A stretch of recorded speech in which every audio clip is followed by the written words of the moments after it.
Assalamualaikum warahmatullahi wabarakatuh.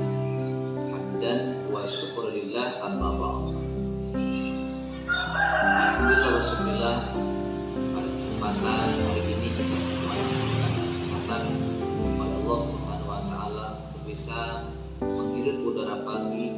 Allah masih berikan kesempatan kepada kita semuanya untuk mengumpulkan amal yang kita semuanya untuk bekalan di akhirat. Hadirin yang saya muliakan, dunia mazra'atul akhirat. Dunia itu adalah tanaman untuk kita petik nanti di akhirat. Oleh karena itu tugas dan kewajiban kita sekarang adalah harus pandai-pandai mengumpulkan amal yang akan kita petik nanti di akhirat. Terus amal apa yang harus kita lakukan? Ada amal yang paling disukai oleh Allah Subhanahu wa taala, dan hal ini tercantum dalam kitab Riyadhus Shalihin bahwa Rasul ditanya, "Ayyul amal ahabbu ila ta'ala?" Amalan apa yang paling disukai oleh Allah? Qala, Rasul menjawab, "As-salatu 'ala waqtiha." Yang pertama, amal yang paling disukai oleh Allah adalah salat tepat waktu, salat pada waktunya. Karena salat itu merupakan tiangnya agama. Salat itu merupakan pembeda antara kafir dan muslim.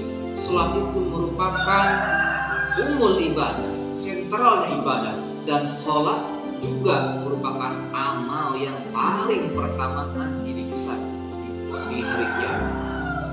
Tentu jelas buat kita semuanya, salat itu merupakan kewajiban yang utama bagi kita.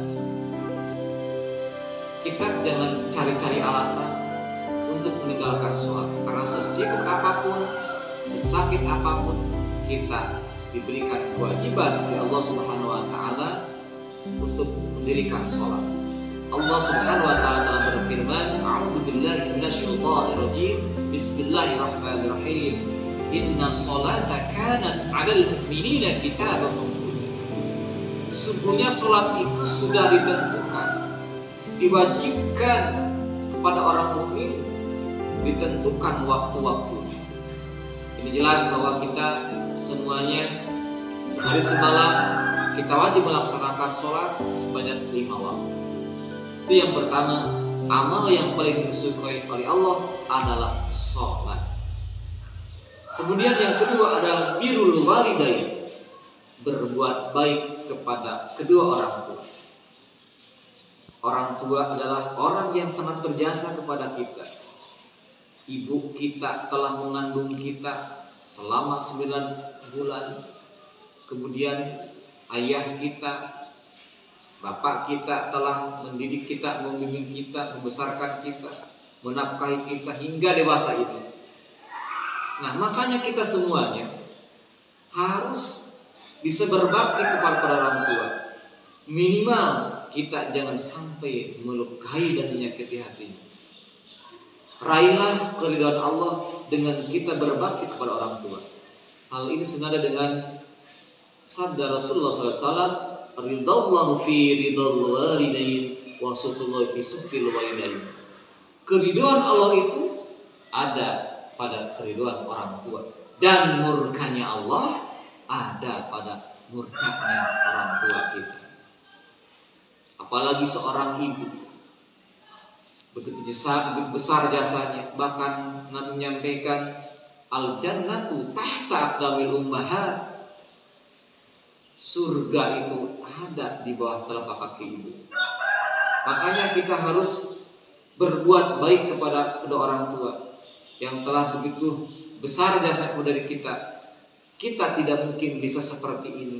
Kita tidak mungkin bisa menghirup udara segar sekarang ini, bisa menikmati berbagai macam keindahan dunia, bisa menikmati kesuksesan, menikmati kekayaan, kalau tanpa ada jasa orang tua. Kemudian yang ketiga, amal yang paling disukai oleh Allah yaitu al-jihad fi sabilillah. Kita jihad, kita berjuang di jalan Allah Subhanahu wa taala dengan berbagai bidang. terutama dalam syiar agama Islam. Sekarang kita tidak mesti harus turun ke medan perang untuk melawan para penjajah. Tugas kita sekarang menjaga keutuhan negara kita, menjaga agama kita dari berbagai rongrongan musuh yang akan menghancurkan agama kita. Bahkan kita harus bisa mengendalikan hawa nafsu kita. Karena dengan adanya nafsu, kalau tidak dikendalikan, nanti nafsu kita akan menjerumuskan kita ke hal-hal yang negatif, hal yang dilarang oleh Allah Subhanahu wa taala.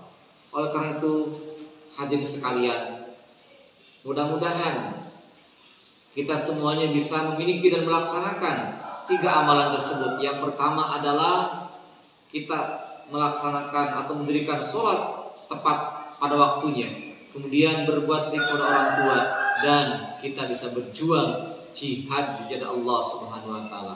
Harapan kita mudah-mudahan setiap niat, langkah dan ikhtiar kita mendapatkan bimbingan dan lindungan dari Allah Subhanahu wa taala. Amin ya Allah ya rabbal alamin. Sekian dan demikian. Wa'afu minkum wabillahi taufiq wal hidayah. Wassalamualaikum warahmatullahi wabarakatuh.